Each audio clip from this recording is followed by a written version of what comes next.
Hello friends, today we are opening a Magic the Gathering Commander deck. Today the Lord of the Rings came out, at least where I'm at, and I decided to pick up the Hosts of Mordor so I could get me that sweet Sauron Lord of the Rings card. When you cast a spell, amass Orcs 5, mill 5 cards, then return a creature card from your graveyard to the battlefield, has trample, 9/9, and when a commander an opponent dies, the opponent controls dies, the ring tempts you. 9/9. Alright, so inside here we should see Saruman the White Hand, some spell called Too Greedily Too Deep, get a Lord of the Nazgul, and looks like a Horde Dragon is for sure in here. Let's crack open this guy. Alright, well, we are not keeping the box, so shreds to the box, they say. Because it is going to go straight in the recycling. The cardboard, anyway. Alright, defeat the box before you can rule them all. Okay, everybody's watching. Open up the box. Oh my god. Alright, good lord. This is painful for me to watch, too. Okay, Struggle Bus is done with that one. Oh, that's cool. Comes with a... I love the artwork on that. Get a couple of counters built in. I will have to save that. Slide them cards out to the side. There's Sauron. Let's see, we also have a super cool life counter wheel. Looks like you get your instructions on the commander deck. What else? I think we have a deck box. Oh, crap. We have a Lord of the Rings themed. Oh, it's the same artwork as that token. Box here. Hey, this box did not make me too much trouble. Okay, I will punch those out here in a moment. Save that off to the side. What's this? Oh, okay, cool. So we get a collector's booster sample pack. I'm going to guess that means I have no chance of opening up the one ring out of, the 1 out of 1. But in case I somehow get super lucky, I've got some perfect fit sleeves as well as a top loader nearby. Let's go ahead and crack this bad boy open first. Well, peel this bad boy open. All right, get it. All right, very careful. Lens. Okay. Yep, we got it. All right. So we got an advertisement. Make new friends. Thanks, guys. Got a Frodo, Sauron's Bane. That is my second one, because in my collector's booster, I opened one up. And the Lash of Balrog. It's a foil Lash of Balrog. As an additional cost to cast this, we have to sacrifice a creature or pay 4 to destroy a target creature. That will be lovely in the black-red sacrifice deck that I have been wanting to make. In fact, maybe this deck will become the sacrifice deck, since originally I was looking at black-red, and now we have blue. Alright, let's see if we can't open this up without causing any damage. Okay, struggles there. Let's try this way. There we go. Peel it off. You can kind of see that extra thick card there from the side. I'm guessing that is our commander special card. Alright, what do we have? What do we have? Okay, so we've all seen Sauron. Yep. Sauron the White Hand. Whenever I cast a non-creature spell, I amass Orcs X, where X is the spell's value. Goblins and Orcs have Ward 2 that I control. Whoa, holy crap. Alright, did not expect them to be so slick. I guess I should have. Alright, Treason of Isengard. Let's see, we get to put one target instant or sorcery from our graveyard on top of our library, and we amass Orcs. Nice. Got the Bitter Downfall. Lets us destroy a target creature if its its controller loses 2 life. Okay, instance, like it. Troll of... Okay, everybody, I'm going to butcher some of these names. So, Troll of Khazad Dûm. Okay. It can't be blocked except by 3 or more creatures. Super menacing. Swamp Cyclone. Got a Voracious Fell Beast. 6 for a 4/4. Okay, when he enters the battlefield, each opponent sacks a creature, and I get a food token for each creature sacked this way. Fiery Inscription. Whenever this enters the battlefield, the ring tempts me, and I get to cast a instant or sorcery, and it'll deal 2 damage to each opponent. Alright. Grixis Instigator. It's a legendary goblin soldier. When he enters the battlefield, we amass Orcs again. And when we do, until end of turn, we gain control of a non-legendary creature from our opponent with power less than or equal to the amassed army. Alright, stealing creatures. Love it. Arcane Denial. Counter. Oh, okay. Yep, we know Arcane Denial. Very nice. And, well, I guess I know Arcane Denial. Maybe you don't. So when you counter a spell, its controller may draw up to 2 cards at the beginning of the next turn's upkeep. So not yours, but the next turn. You draw a card at the beginning of the next turn as well. Well, the upkeep, that is. Okay, so we got Boon of the Wishgiver. Draw 4 cards. Cycling. Cost 6. Sorcery. Consider surveilling for 1 and drawing a card. Okay. Got a Deep Analysis to draw 2 cards with a flashback of 2 mana and 3 life. Hey, Fact or Fiction. That's a cool looking art. Reveal the top 5 cards, and an opponent will separate them into piles. Put 1 pile into your hand, the other to the graveyard. Fact or Fiction is good times. Forbidden Alchemy lets us dig for a card, put it into our hand, and the rest into the graveyard. Flashback is 7. Feed the Swarm. We get to destroy target creature or enchantment an opponent controls. You lose life equal to that permanent's mana value. I'm going to have to look here, but I am not too familiar with many black cards that can destroy target enchantments. That's a first to my knowledge. Of course, I'm sure people in the comments can let me know if there was others, but that's pretty cool. When Merciless Executioner enters the battlefield, each player sacks a creature. Okay, love the sacrificing. Revenge of the Ravens. Whenever a creature attacks you or Planeswalker, that creature's controller loses a life and you gain a life. Enchantment. Anger. Ooh, okay.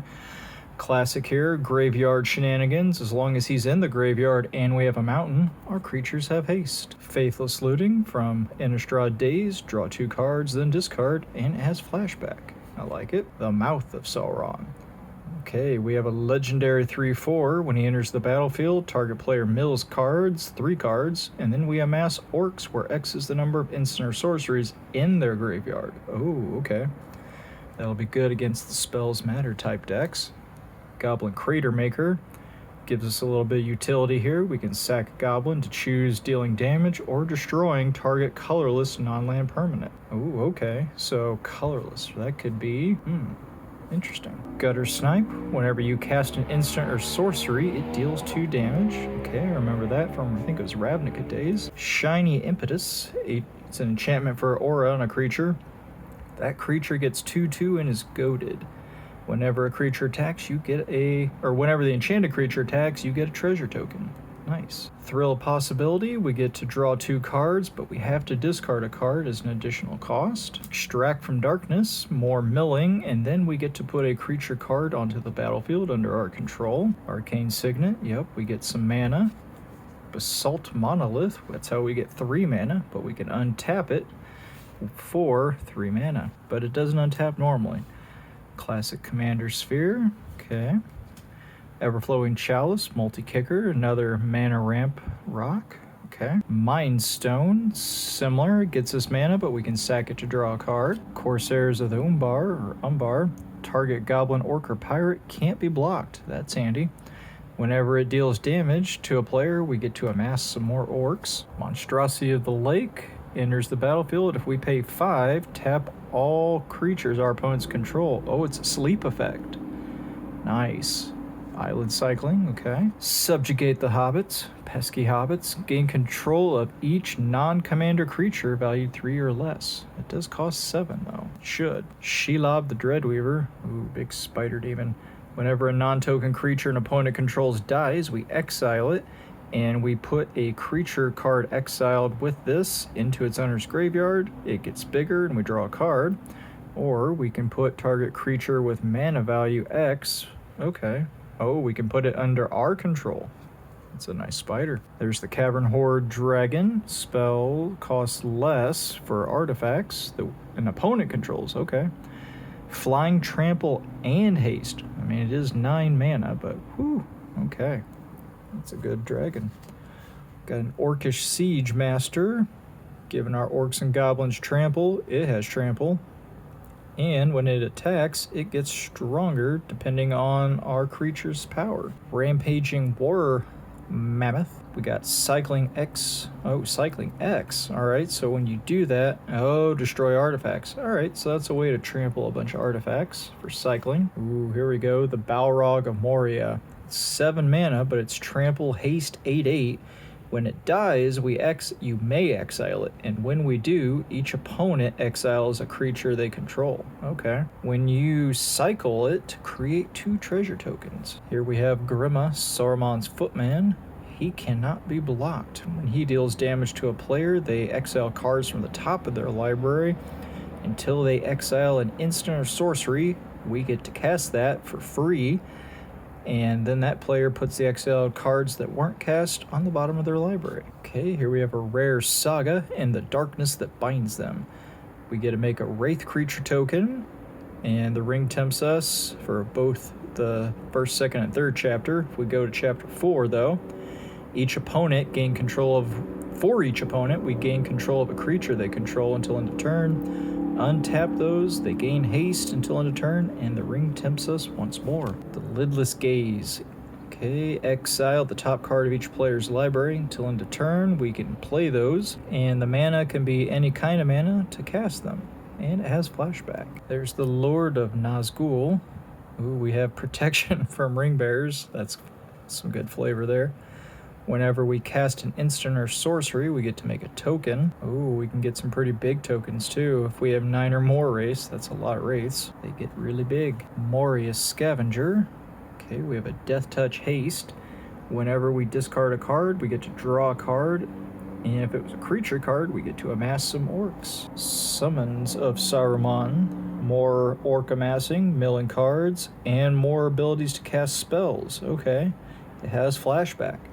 So this deck seems to have a lot of milling, bringing creatures back from the graveyard, and amassing orcs. Put target creature from a graveyard onto the battlefield under our control, and then it deals damage to each other creature. Ooh, I like it. 7 mana though. Wake the Dragon. 6 mana, we get a 6/6 dragon that has Flying Menace, and when it deals combat damage to a player, gain control of an artifact. We just straight up steal their artifacts. And flashback. It is a sorcery. The Relic of Sauron.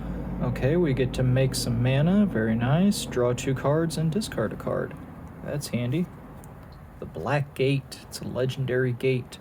When it enters the battlefield, if we don't pay 3, it's tapped. It taps for black. Or we can pay mana to tap it and choose a player with the most life. Or tied. Target creature can't be blocked by that player. That's really cool. Decree of Pain, classic card here. Alright, so we got a board wipe. Cycles. All creatures get -2/2 until end of turn. I think that was originally in, what was that, Scourge block? I think so. Either way, really cool. Languish. All creatures get -4/4 until end of turn. Another board wipe. Living Death, another classic card. Everybody exiles all creatures from the graveyard, then sacks all creatures they control, and then puts all creatures they exiled onto the battlefield. Interesting. Ooh, that's a cool art for Reanimate. Okay, so we get to put a creature card from a graveyard onto the battlefield and we lose life. Classic, literally Reanimate. Blasphemous Act. Okay, another Innistrad card. Potential board wiper for 13 damage. It can be cheaper for each creature, -1 colorless. Goblin Dark Dwellers.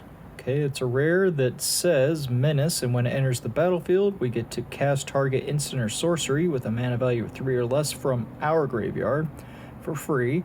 If that spell would be put into a graveyard, we exile it. That guy costs 5. Inferno Titan's back, and when he enters the battlefield, deal 3 damage among up to 3 targets, 1, 2, or 3. He has fire breathing for 1 red. Old Spine Dragon, I remember this guy. When he enters the battlefield, you discard your entire hand and draw cards equal to the damage dealt to target opponent this turn. Scourge of the Throne, flying and dethrone. When it attacks for the first time each turn, if it attacks the player with the most life or is tied, untap all attacking creatures, and there's an additional combat phase. That's a very nice dragon. Siege Commander, I was wondering if this was going to make an appearance. Make them goblins do extra work by sacking them and dealing 2 damage to any target. Love it. Treasure Nabber. Oh man, look at that guy. He's nabbing the hell out of that treasure. When an opponent taps an artifact for mana, we gain control of that artifact until end of our next turn. Ha, I love it. Hostage Taker says when it enters the battlefield, we exile another target creature or artifact, and until he leaves the battlefield, we may cast that card and spend mana of any type. Notion Thief is back. Alright, so we can flash this guy in whenever our opponent would be drawing a card, except for their first one. They skip it, and we draw a card instead. Then we're getting into some lands. We got the Choked Estuary, blue-black. Got the Desolate Lighthouse, handy. Dragon Skull Summit, yup, black-red. Got the Drowned Catacombs for blue-black. Foreboding Ruins, red-black. Got red-blue with the Frostboil Snarl. Smoldering Marsh, a lot of multicolored lands. Sulphur Falls, we get a copy of that. It's a pretty art. All these arts are gorgeous. Sulphur Springs, okay, classic. Sunken Hollow, okay, another one of those that checks for lands. Otherwise it enters tapped unless we have 2 or more basics. Underground River, I was expecting to see that. Of course, Soul Ring. I was going to be surprised if they didn't give you a Soul Ring. It's a commander deck after all. Worn Power Stone, Mana Rock. Ooh, that's a pretty commander tower. Look at that. Got a Crumbling Necropolis for the triple color. Evolving Wilds, very pretty. Field of Ruin lets us destroy a non-basic land an opponent controls. Path of Ancestry, okay. So that allows us to potentially scry. Oops. Got a Rogue's Passage, love the little hobbit door. Terramorphic Expanse, love it. Then we got our lands. So we got our islands, we got our swamps. Oh, there's the classy. Super thick. Look at that. Sauron. Nice. Then we got our nice orc army card for all the times we'll be amassing some orcs. Food. Goblins, because we're making goblins. Got our dragon token. 2 dragon tokens. And of course, the sweet treasure. Ooh, okay. And this tells you about the ring. Your ring bearer is legendary and can't be blocked by creatures with greater power. Whenever the ring bearer attacks, draw a card, then discard a card. Whenever your ring bearer becomes blocked by a creature, that creature's controller sacks it. And whenever your ring bearer deals damage to a player, each opponent loses life. Oh, and there's more. Okay. The ring tempts you. As the ring tempts you, you get an emblem named the ring if you don't have one. Then your emblem gains its next ability, and you choose a creature you control to become or remain your ring bearer. And we got options here. The ring can't tempt you even if you don't control a creature. The ring gains its abilities in order from top to bottom. Once it has an ability, that ability, it has it for the rest of the game. Each time the ring tempts you, you must choose a creature if you control one. And each player can only have one emblem named the ring and only one ring bearer at a time. And it looks like, you can kind of see, has a perforated edge there, so if we wanted to bend that in half for some reason, we could. And then classic rules for how to play. Alright folks, this has been a Commander unboxing for Sauron Lord of the Rings. If you enjoyed this kind of video where I open up a Commander deck and talk about the cards, let me know below. Thanks for watching, everyone.